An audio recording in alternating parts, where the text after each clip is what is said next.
La situation actuelle en République démocratique du Congo, RDC, est marquée par une série d'événements impliquant des figures politiques et militaires de premier plan, notamment Joseph Kabila, Paul Kagame, Corneille Nangaa et Bertrand Bisimwa.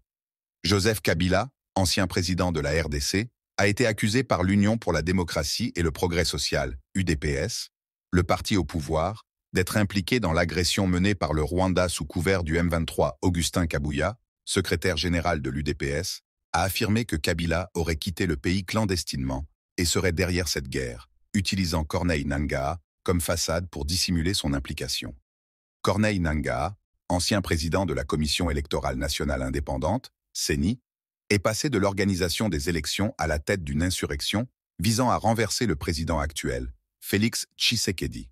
Il a formé une coalition avec des insurgés Tutsis soutenus par le Rwanda, connue sous le nom d'Alliance Fleuve Congo, AFC, qui a pris le contrôle de plusieurs villes clés dans l'est de la RDC, notamment Bukavu et Goma. Nangaa a été condamné à mort par contumace par la cour militaire de Kinshasa, Gombe, pour crimes de guerre, participation à un mouvement insurrectionnel et trahison. Bertrand Bisimwa, président du M23, a également été condamné à mort par la même cour pour des accusations similaires.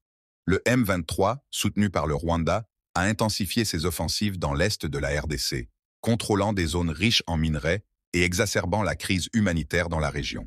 Par ailleurs, la Cour pénale internationale, CPI, a ouvert une enquête visant Paul Kagame, président du Rwanda, Joseph Kabila et Corneille Nangaa pour des crimes de guerre présumés commis en RDC.